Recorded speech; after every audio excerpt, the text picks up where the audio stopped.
ഹരേ കൃഷ്ണ. യോന്തപ്രവിശ്യ മമ വാചമിമാം പ്രസുപ്താം സഞ്ജീവയത്യഖിലശക്തിധരസ്വധാമ്ന അന്യാംശ്ച ഹസ്തചരണശ്രവണദ്വഗാദീൻ പ്രാണാന്നമോ ഭഗവതേ പുരുഷായ തുഭ്യം. ശ്രീ ഗുരുവായൂരപ്പ ശരണം. ശ്രീ ഗുരുഭ്യോ നമ. നാരായണീയം ഒന്നാമത്തെ ദശകത്തിലെ 9ാമത്തെ ശ്ലോകം. അർത്ഥവും വ്യാഖ്യാനവും ആദ്യം പറയാം. കാരുണ്യാൽ കാമമന്യം ദദതി ഖലു പരേ സ്വാത്മതസ്ത്വം വിശേഷാത് ഐശ്വര്യാദീശതേന്യേ ജഗതി പരജനേ സ്വാത്മനോപീശ്വരസ്ത്വം. ത്വയ്യുച്ചൈരാരമന്തി പ്രതിപദമധുരേ ചേതനാസ്ഫീതഭാഗ്യാ ത്വം ചാത്മാരാമയേവേത്യതുലഗുണഗണാധാരശൗരേ നമസ്തേ. കാരുണ്യാത് കാമമന്യം ദദതി ഖലു പരേ സ്വാത്മതസ്ത്വം വിശേഷാത് ഐശ്വര്യാദീശതേന്യേ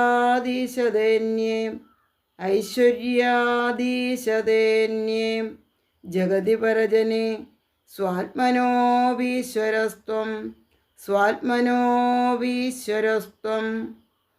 ത്വയ്യുച്ചൈരാരമന്തി പ്രതിപദമധുരേ ചേതനാസ്ഫീതഭാഗ്യാ ത്വം ചാത്മാരാമ ഏവേത്യതുലഗുണഗണാധാര ശൗരേ നമസ്തേ. കാരുണ്യാത് കാമമന്യം ദദതി ഖലു പരേ സ്വാത്മതസ്ത്വം വിശേഷാത് എന്ന് ഇട്ട് കഴിഞ്ഞാൽ അടുത്ത വരിയിൽ ഐശ്വര്യാത് ദൈ പറയരുത്. നമ്മൾ വിശേഷാത് എന്നവിടെ ചേർത്ത് കഴിഞ്ഞാൽ അടുത്ത വരിയിൽ ഐശ്വര്യാത് ഈശതേന്യേ. ഇപ്പോൾ കൂട്ടി വായിക്കുമ്പോൾ ഐശ്വര്യാദീശതേന്യേ ജഗതി പരജനെ സ്വാത്മന അഭി ഈശ്വരസ്ത്വം. കുട്ടി വായിക്കുമ്പോൾ സ്വാത്മനോപീശ്വരസ്ത്വം.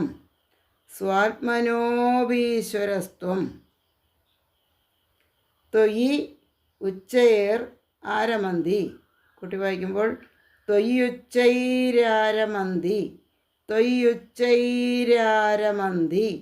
പ്രതിപദമധുരേ ചേതന സ്ഫീതഭാഗ്യ എന്നവിടെ നിർത്തി കഴിഞ്ഞാൽ അടുത്ത വരിയിൽ സ് ഉച്ചരിക്കേണ്ട. ത്വം ച ആത്മാരാമ എന്ന് വായിക്കരുത്. ത്വം ച ദീർഘം അവിടെ പറയുമ്പോൾ അവിടെ ആ ഉച്ചരിക്കാനാണ്. ത്വം ചാത്മാരാമ അവിടെ ആ ഉച്ചാരണം വരണം. ത്വം ചാത്മാരാമ ഏവേദി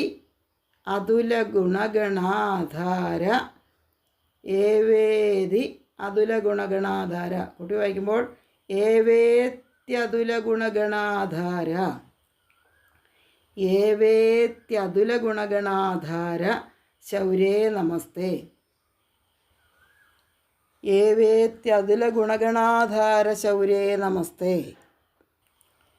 കാരുണ്യാത് കാമമന്യം ദദതി ഖലു പരേ സ്വാത്മതസ്ത്വം വിശേഷാത് ഐശ്വര്യാദീശതേന്യേ ജഗതി പരജനേ സ്വാത്മനോപീശ്വരസ്ത്വം.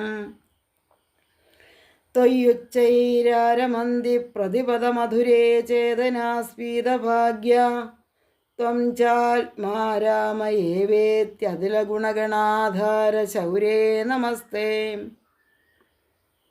എൻ്റെ അന്വയം പറയാം. പരേ പരേ എന്ന് പറഞ്ഞാൽ അന്യര്. കാരുണ്യാത് കാരുണ്യം കൊണ്ട് അന്യം കാമം ദദതി മറ്റ് കാമങ്ങൾ തരുന്നു. അത് ഖലു തീർച്ചയാണ്. ത്വം എന്നാൽ അവിടുന്ന് നിന്തിരുവടി വിശേഷാത് കൂടുതലായി സ്വാത്മത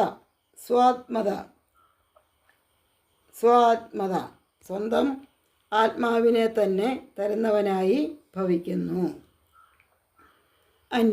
അന്യര് ഐശ്വര്യാത് ഐശ്വര്യം കാരണമായി ജഗതി ലോകത്തിൽ പരജനേ ഈശതേ അന്യരുടെ കാര്യത്തിൽ ഈശ്വരനായി ഭവിക്കുന്നു. അന്യരുടെ കാര്യത്തിൽ ഈശ്വരനായി ഭവിക്കുന്നു. ത്വം അവിടുന്ന് സ്വാത്മനഃ അഭി തൻ്റെ ആത്മാവിന് കൂടി ഈശ്വരനായി അസി ഭവിക്കുന്നു. സ്ഫീതഭാഗ്യാഹ ചേതനാഹ വർദ്ധിച്ച ഭാഗ്യത്തോടു കൂടിയ ജീവാത്മാക്കൾ പ്രതിപദമധുരേ ത്വയി മേൽക്കുമേൽ മാധുര്യമുള്ളവനായ നിന്തിരുവടിയിൽ ഉച്ചൈഹി ആരമന്തി ഏറ്റവും രമിക്കുന്നു. ത്വം ച നിന്തിരുവടിയാകട്ടെ ആത്മാരാമ ഏവ ആത്മാരാമനായി അതായത് തന്നിൽ തന്നെ രമിക്കുന്നവനായി അസി ഭവിക്കുന്നു. ഇത് ഇങ്ങനെ അതുല്യ ഗുണഗണാധാര തുല്യതയില്ലാത്ത ഗുണഗണങ്ങൾക്ക് ആധാരമായ ശൗരേ തേ നമ ശൂരസേനൻ്റെ വംശത്തിൽ ജനിച്ചുകൊണ്ടാണ് ശൗരേ എന്ന് പറയുന്നത്. അപ്രകാരമുള്ള ശൂരസേനൻ്റെ വംശത്തിൽ ജനിച്ചവനായ അല്ലയോ ശ്രീകൃഷ്ണ ഭഗവാനെ അവിടത്തേക്കായിക്കൊണ്ട് നമസ്കാരം. തേ നമ അവിടത്തേക്കായിക്കൊണ്ട് നമസ്കാരം. ഇപ്പോൾ ഇവിടെ മേൽപ്പത്തൂർ ഇഷ്ടദേവനായിട്ട് തിരഞ്ഞെടുത്തിരിക്കുന്നത് സാക്ഷാൽ ഗുരുവായൂരപ്പൻ. ആ ഗുരുവായൂരപ്പൻ തന്നെയാണ് ശ്രീകൃഷ്ണ ഭഗവാൻ.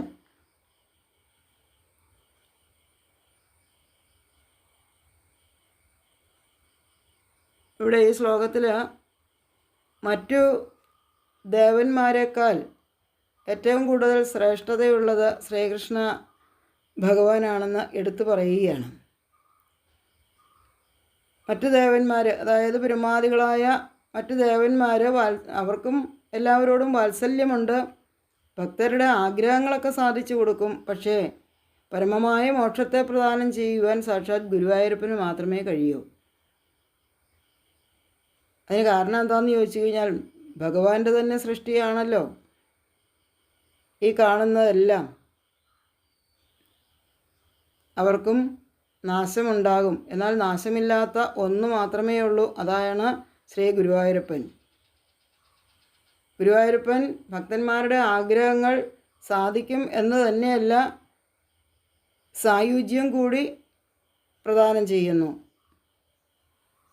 അങ്ങനെ ഭഗവാനിൽ സായുജ്യം ലഭിക്കുമ്പോൾ ഭഗവാനും ഭക്തനും ഒന്ന് തന്നെ ആയിത്തീരുന്നു.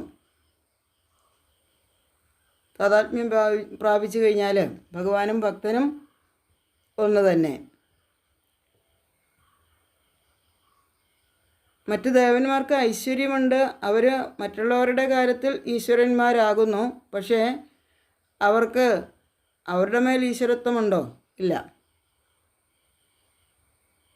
ഭഗവാന്റെ തന്നെ ഒരു ലീലയാണ് ഈ മറ്റുള്ളവരുടെയൊക്കെ സൃഷ്ടി. ബ്രഹ്മാദികളായ ദേവന്മാരുടെ ഉൽപ്പത്തിയും പ്രവർത്തനവും ഒക്കെ ഭഗവാന്റെ വെറും ലീലകൾ മാത്രമാണ്. ശ്രീകൃഷ്ണ ഭഗവാനാകട്ടെ സ്വന്തം ആത്മാവിന് കൂടി ഈശ്വരനാണ്. അതായത് മറ്റ് ദേവന്മാർക്കൊന്നും വിധേയനല്ല എന്ന് അർത്ഥം. സ്വതന്ത്രനാണ്. അതുകൊണ്ട് പൂർണ്ണ ഭാഗ്യവാന്മാരായ ജീവാത്മാക്കൾ മാധുര്യ സമഗ്രമായ നെന്തിരുവടിയിൽ പരമാനന്ദം അനുഭവിക്കുന്നു.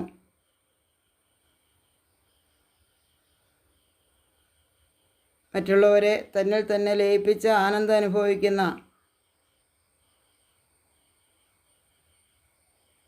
സ്വാത്മാരാമനായിട്ട് വർത്തിക്കുന്നു അവിടുന്ന്. ഇങ്ങനെ ആരാലും തുലനം ചെയ്യാനാകാത്ത അത്യധികം ഗുണങ്ങളോടുകൂടിയ അല്ലയോ ശൗരേ. അവിടത്തേക്കായിക്കൊണ്ട് നമസ്കാരം. കാരുണ്യാത് കാമമന്യം ദദതി ഖലു പരേ സ്വാത്മതസ്ത്വം വിശേഷാത് ഐശ്വര്യാദീശതന്യേ ജഗതി പരജനേ സ്വാത്മനോവീശ്വരസ്ത്വം. തീർച്ചയായും മറ്റു ദേവന്മാർ കാരുണ്യപൂർവം മറ്റ് കാമങ്ങൾ തരുന്നുണ്ട്. എന്നാൽ അവിടുന്നാകട്ടെ വിശേഷിച്ച് തന്നെയും നൽകുന്നു. മറ്റു ദേവന്മാർ ഐശ്വര്യകാരണത്താൽ ലോകത്തിൽ മറ്റുള്ളവരുടെ കാര്യത്തിൽ ഈശ്വരന്മാരാണ്. എന്നാൽ അങ്ങാകട്ടെ തനിക്ക് തന്നെയും ഈശ്വരനായി ഭവിക്കുന്നു. ത്വയ്യുച്ചൈരാരമന്തി പ്രതിപദമധുരേ ചേതനാസ്ഫീതഭാഗ്യാം ത്വം ചാത്മാരാമയേവേത്യതുലഗുണഗണാധാര ശൗരേ നമസ്തേ. മഹാഭാഗ്യവാന്മാരായ ജീവാത്മാക്കൾ സർവാംഗം മാധുര്യമുള്ള അങ്ങയിൽ രമിക്കുന്നു. അവിടുന്ന് ആത്മാരാമനാണ്. ഇപ്രകാരം അതുല്യ ഗുണങ്ങൾക്ക് ഉടയവനായവനെ അവിടത്തേക്ക് നമസ്കാരം. ഇനി വായിച്ച് പഠിക്കുവാൻ പാകത്തിന് വായിച്ചു തരാം. ഞാൻ വായിച്ചതിന് ശേഷം അല്പസമയം ഉള്ളത് നിങ്ങൾക്ക് വായിക്കുവാനാണ്. കാരുണ്യാത് കാമമന്യം ദദതി ഖലു പരേ സ്വാത്മതസ്ത്വം വിശേഷാത്. വായിച്ചു.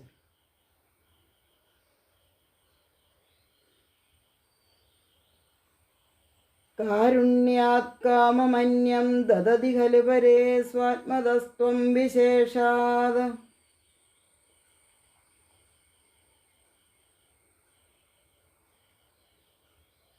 ഐശ്വര്യാദീശതേന്യേ ജഗതി പരജനേ സ്വാത്മനോവീശ്വരസ്ത്വം.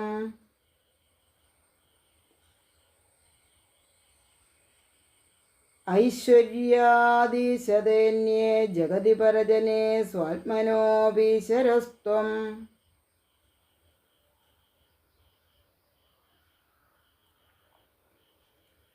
കാരുണ്യാത് കാമമന്യം ദദതി ഖലു പരേ സ്വാത്മതസ്ത്വം വിശേഷാത് ഐശ്വര്യാദീശതേന്യേ ജഗതി പരജനേ സ്വാത്മനോവീശ്വരസ്ത്വം.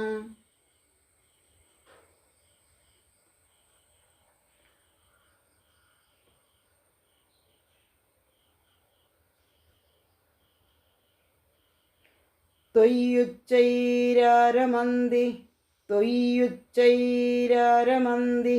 അവിടെ തെറ്റാൻ സാധ്യതയുണ്ട്. ത്വയ്യുച്ചൈരാരമന്തി പ്രതിപദമധുരേ ചേതനാസ്ഫീതഭാഗ്യാം.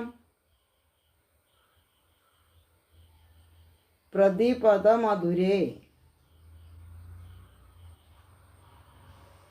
ത്വയ്യുച്ചൈരാരമന്തി പ്രതിപദമധുരേ ചേതനാസ്ഫീതഭാഗ്യാം.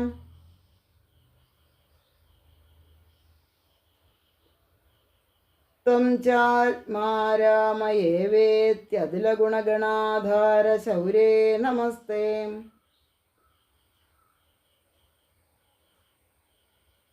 ത്വം ചാത്മാരാമയേവേത്യതുലഗുണഗണാധാര ശൗരേ നമസ്തേ.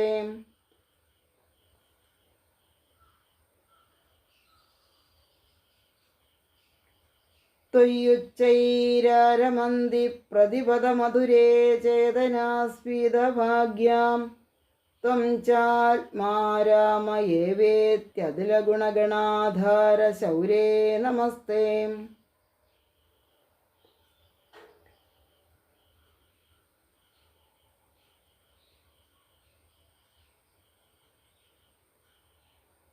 ഒന്നുകൂടി ആ ശ്ലോകം മുഴുവനായിട്ട് വായിച്ചു തരാം. കാരുണ്യാത് കാമമന്യം ദദതി ഖലു പരേ സ്വാത്മതസ്ത്വം വിശേഷാത് ഐശ്വര്യാദീശതേന്യേ ജഗതി പരജനേ സ്വാത്മനോവീശ്വരസ്ത്വം. ത്വയ്യുച്ചൈരാരമന്തി പ്രതിപദമധുരേ ചേതനാസ്ഫീതഭാഗ്യാം ത്വം ചാത്മാ രാമ ഏവേത്യതുലഗുണഗണാധാര ശൗരേ നമസ്തേ.